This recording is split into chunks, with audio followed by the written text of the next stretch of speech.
Hello everyone, and welcome to Let's Play Dark Souls, the spiritual successor to FromSoft's Demon's Souls, and one of my favorite games of all time. Yes, this game is going to be amazing for a lot of reasons, mostly because, well, it is insanely fun. Let's get straight into it before our adventure begins. We gotta customize our character. Ooh. And I'm be very uncreative and just name him after myself, because I'm not that funny. We're going to be playing as a dude. Now, our class is something I've debated on pretty much before starting this Let's Play. I was like, which would be the best class to show off the game? I could pick my favorite, which is the Pyromancer. It could be a cleric and have a bald head. Warrior would also be cool.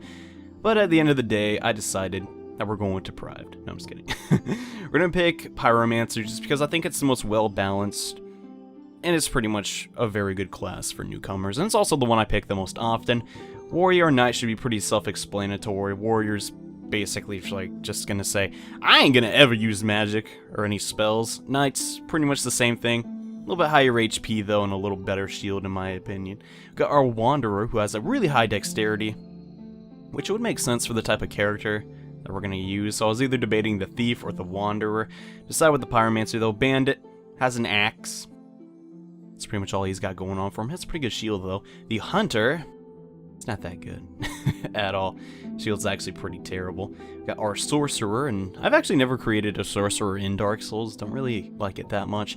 Cleric, who specializes in light magic or miracles. He can heal himself. And Deprived, which is essentially just for PvP characters, more or less. So now that we got the class that we want to pick, let's pick our gift.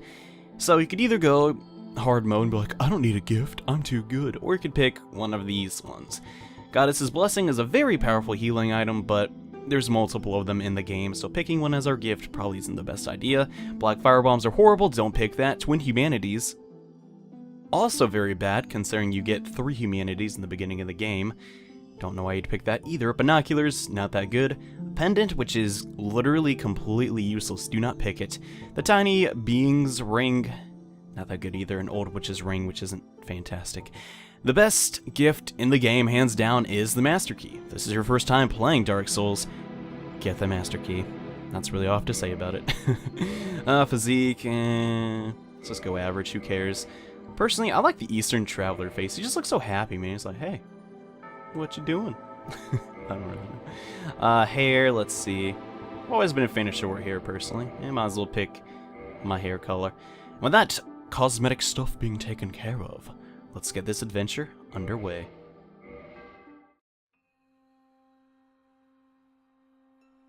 In the age of ancients, the world was unformed, shrouded by fog.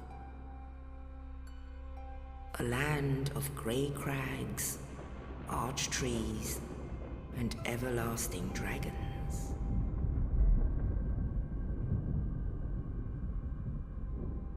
But then there was fire, and with fire came disparity.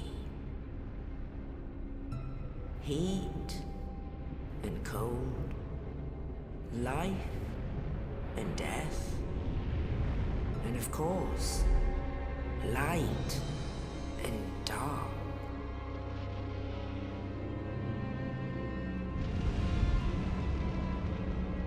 Then, from the dark, they came, and found the souls of lords within the flame.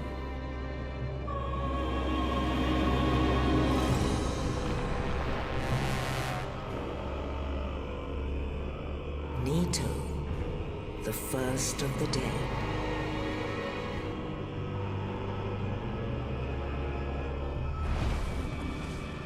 The Witch of Izalith and her daughters of Chaos.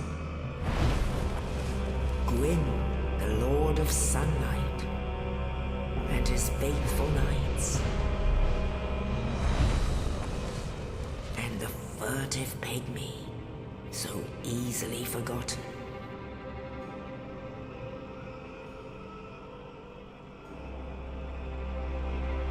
With the strength of lords, they challenged the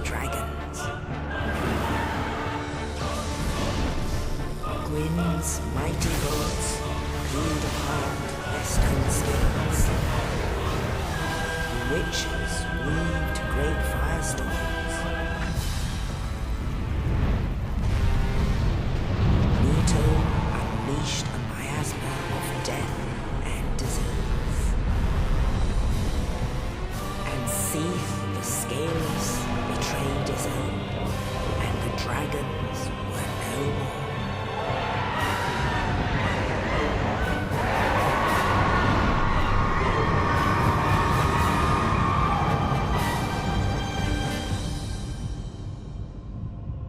Thus began the Age of Fire.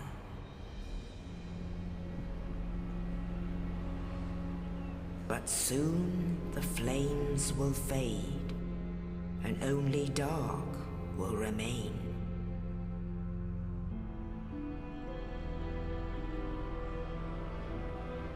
Even now, there are only embers. And man sees not light, but only endless nights. And amongst the living are seen carriers of the accursed dark side.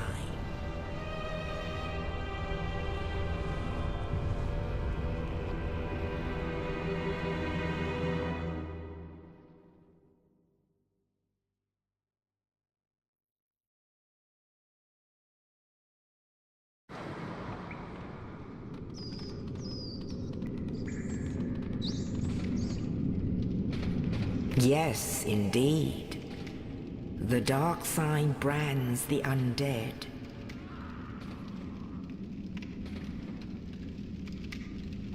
And in this land, the undead are corralled and led to the north.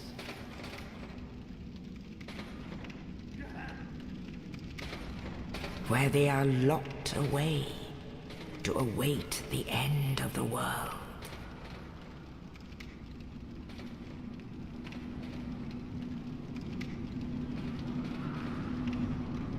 This is your fate.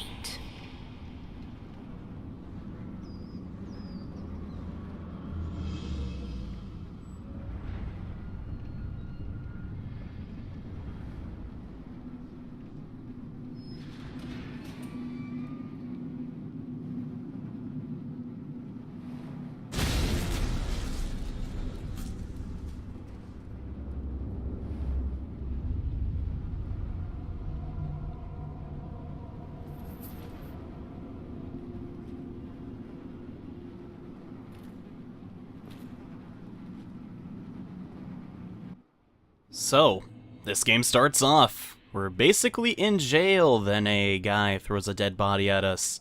Rather rude, except for the fact that it has our cell key on it. Why he didn't throw the key is, well, beyond me, but hey, he has his way, and I have my way of doing things. So, we're undead. Yes, that's how the game starts out. We're not looking so hot. We do have the dark sign, which obviously isn't good. We look very close to hollow, but we are not yet hollow, which, well, is obviously good. Let's put our clothes on so we don't gross everybody out, and move on and get done with the tutorial level. This is essentially just that, a tutorial level, and yeah, it's not the most forgiving tutorial level, but it's pretty good, actually, for teaching how to play the game. Dark Souls is an action role-playing game. There's no turns. You can do whatever the crap you want. Yeah, I like that a lot. The green bar is our stamina. We can hold down B to sprint around and do rolls. It consumes stamina, but we don't want to run out of stamina, because if that happens, well, you can't block, which we don't have a shield yet to even block, so that's kind of irrelevant. The red bar is our HP bar. If you run out of HP, you're dead. That's pretty much how things go. And the 2 zeros next to that we'll get into later. First thing we need to do, though, is light this bonfire. Bonfires have a lot of properties to them, but we'll only get into one specifically right now. They're essentially checkpoints and save spots. If you rest at a bonfire, all the enemies in the world will reset and go back to their points, and you will heal up 100%. So yeah, pretty handy to do. But we need to get out of this asylum. I don't want to be in prison here anymore. I don't know about you. So let's get the crud out of here, man. Door really right there? Goodness. Alright, let's get out of here. Da, da, da, da, da, da. Man, there's something guarding the insane asylum full of zombies? Who would have thunk it? And yes, this is the first boss battle of the game. You're not supposed to win it. Your attacks are going to do such little damage, it's like you're healing him. Not really, but you're doing like 2 to 4 damage. Not really that great. So let's get out of here. After getting hit on the head. Kind of rude. And yes, just go through that door. The Asylum Demon boss fight will end. For right now. I'm going to skip that bonfire because honestly isn't that helpful. And get our starting equipment as I dodge some very easy to dodge arrows. And right up here, just regardless of what your class is, you're going to get your starting weapons and shield, if your character starts with a shield. We got a round shield, which isn't fantastic, but we're probably not going to have to block all that much in this area anyways. Let's just go around this guy and backstab him. For a lot of damage. I believe that was an overkill. Usually we'd get like 20 souls from that, we got 24.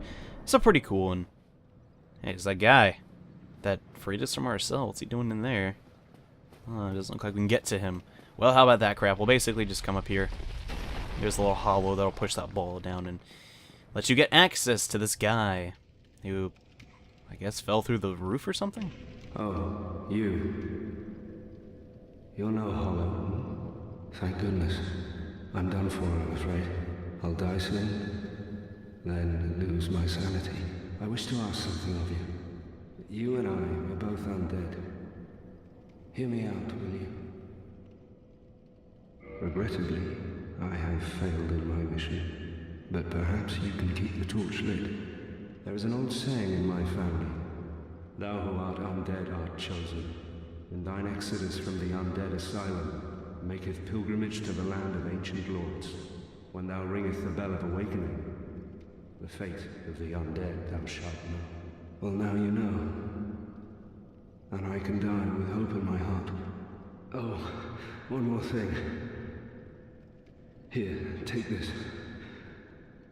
An Estus flask, an undead favorite. Oh, and this. Now I must bid farewell. I would hate to harm you after death. So go now, and thank you. So the knight who freed us actually gives us our first hint on what to do in this game. The land of ancient lords and the bells of awakening. It's apparently what we must do next. But first we have to actually exit the asylum, and unfortunately, the knight is killed, which really sucks. He is, however, going to give us a key, which we can use to progress, and also, probably the most important item in the entire game, the Estus Flask. What is Estus? Well, it is bottled embers from the bonfire. It's kind of helpful. You can drink it and heal up. It is extremely useful because in this game, you're most likely going to be taking a lot of damage. Rest at a bonfire to replenish all your Estus Flasks. Well, up to 5 for the time being, but we'll get into that later. Now that's been taken care of, we need to come up here and actually get out of the asylum, and here is our guy that... Right there, I executed a parry, which is an advanced technique we'll be getting into a little bit later. Now that guy's been taken care of, let's use this key on the eastern gate.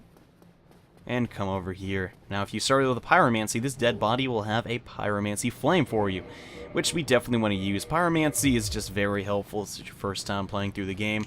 Having a ranged alternative is definitely a very nice thing to have. Just show it right off here. 155 damage. Yeah, pretty nice.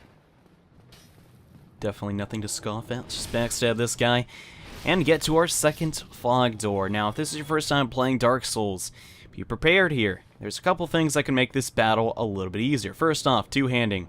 Your round shield at this point in the game probably isn't going to protect you that much. It's better to roll. And also, hold down RB when falling down to do a plunging attack. With that taken care of, though, let's start this battle. Our rematch with the Asylum Demon. Ah! Yeah, we renew almost half his HP in one attack. That's the power of the plunging attack, man. So essentially, this boss fight, now that you have your hand axe, or what have you, is really easy. You can even just spam Pyromancy Flame and beat him, no problem at all. And just roll through his attacks. He telegraphs them very easily, might I add, and sometimes he'll fly up in the air. It's pretty easy, honestly. Yeah, just one more attack. You know, let's do a lunging attack. Ugh! Be all dramatic. And that's the Asylum Demon. He is literally that easy. He's gotta dodge. He'll drop a Pilgrim Key and, wait for it, 1 humanity. What does humanity do? Well, we'll probably get into that when it's more relevant, because right now it's almost useless. And yes, we are actually free. And we're gonna get a whole lot of souls. Very nice. Souls in Dark Souls have 2 purposes. They're both currency and experience. However, if you die with your souls, you have 1 chance to get back to where you died and retrieve them. If you fail to do so, you lose your souls forever, which is obviously bad. But with the Asylum Demon being vanquished, we can now exit this dreaded place and head to the land of ancient lords. Only in the ancient legends it is stated that one day an undead shall be chosen.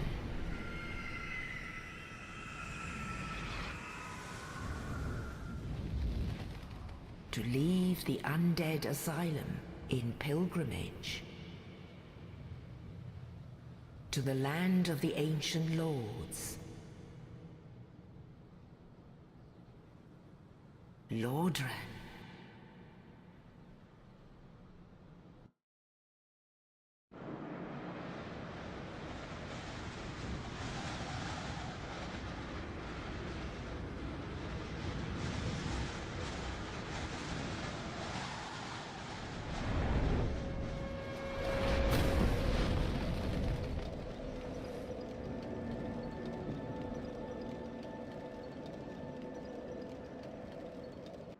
And here we are to lordran, and now we can level up, which is very handy.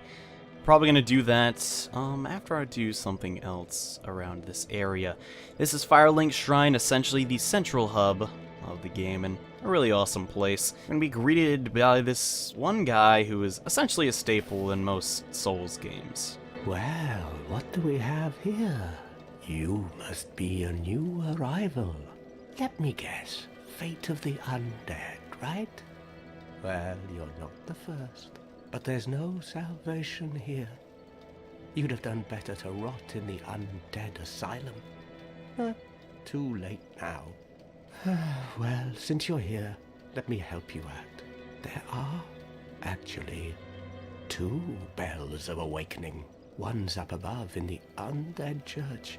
The other is far, far below, in the ruins at the base of Blight Town. Ring them both, and something happened. Brilliant, right? Not much to go on, but I have a feeling that won't stop you. So, off you go. It is why you came, isn't it? To this accursed land of the undead? So, 1 bell above and 1 bell below. Seems pretty simple, right? Well, before we do that, we might as well level up a whole heck of a lot. Well, maybe not a whole lot, just I'm going to put 2 levels into dexterity to increase my dexterity weapons. I'll go over the stats in the next episode, since we're a little short on time. Alright, 12 dexterity is pretty much what I want for right now. I do recommend you spend your souls when you can. You do not want to have too many souls lying around, and then you die. That's also really bad, because then you'll lose them. Especially after beating bosses, you usually want to go around and level up a little bit. Can't hurt. Very quickly, though, we're going to be getting essentially some items that are free to just retrieve if you know where they are in Firelink Shrine. I recommend you do this as your first time playing through the game, but most of these items are not honestly that helpful. And oh gosh, this guy, man. If you're a cleric or someone who wants to use miracles, this guy can help you, but be warned, the spells that he sells are relatively overpriced, and I honestly don't like him at all. He's a part of the Covenant of the Way of the White, which are an interesting couple of people, but honestly, I want nothing to do with them. If you want to know why, you can probably look that up, but I'll just leave it a little ambiguous for the time being. Drop down here, though, and get, whoa, a lot of treasure chests, yeah. This is an interesting area. I guess they just decided to hide it for people. Let's see if they can find it. 4 cracked red eye orbs are going to be in that chest. Essentially, that's for the online component of Dark Souls, which we haven't even gotten into yet, but hopefully we'll be able to do. In here, we're going to get a Morning Star and a Talisman. So, a Talisman is a catalyst used for miracles, but since we're a Pyromancer, we really don't have any use for that, obviously. Inside here are homeward bones. These essentially teleport you to your last bonfire. And in this last chest are going to be some, wait for it, Lloyd's talismans, which prevents enemy players or enemies from using Estus. Pretty helpful. It also has another use, which we'll get into way later in the game. So now we're greeted by this lovely graveyard. This graveyard has extremely powerful enemies we unfortunately can't beat right now. Well, how do we deal with that? Basically, we're just gonna run away from them. Yep. I do recommend you do this because there are some really great items in this area. Just get used to being able to run it. Oh my gosh, how did that block me? Goodness. Okay. I mean, it was a guy standing right in front of me.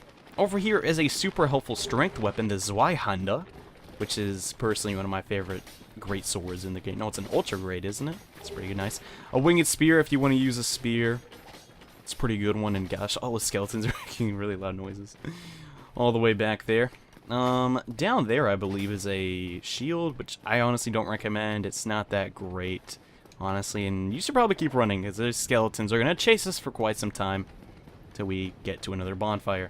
So let's come over here really quickly and get another Soul of Lost Undead. Essentially, those are what I like to call soft souls. Essentially, you can use them whenever you'd like an item, and you'll get souls from it. It's pretty nice. And once you're to the bonfire, you'll heal all the way back up, and you can just go about your own business. The skeletons will go back to their spawn points, and now we can actually look around this area a little bit more. Firelink Shrine is actually surprisingly huge, which is really cool. This chest, a lot of people do not know what it's for. Basically, if you lose any item in the game, you need to complete the game by either dropping it or just lose it. It'll actually be in this chest, so that's a nice tip. A lot of people didn't know that. I didn't know that for quite a while. But yeah, that's what that chest is for. Don't worry, no one's running around stealing all your treasure. Soul of Lost Undead over here. And you know what? So far, that's pretty much all I want to do in Firelink. Right now, we're just trying to power up as quickly as we can and basically get really OP. Now, how to get really OP very early on is to actually do a sequence break. If you drop down here, you can get to an area we're technically not supposed to be at till very late into the game. Yeah, it's very easy to access from Firelink, so might as well come down here. I don't do this every playthrough, but if this is your first time and you think the game's just a little too unforgiving, you can definitely do the sequence break to help you out a lot. And also, there's a super helpful weapon if you do want a dex build down here, among other things. So essentially, this is not my favorite area in the game, but it's pretty helpful. These are the new Londo Ruins, a very scary place. Right down here, though, if you're doing an intelligence build, we're going to find an NPC, which is probably going to be pretty helpful to you. Well, this is unusual. You haven't lost your head. And more importantly, you're free. How on earth? Well, I shouldn't pry. I'm Ricky of Vinheim. I was once an established smith, but look at me now. Can you believe it?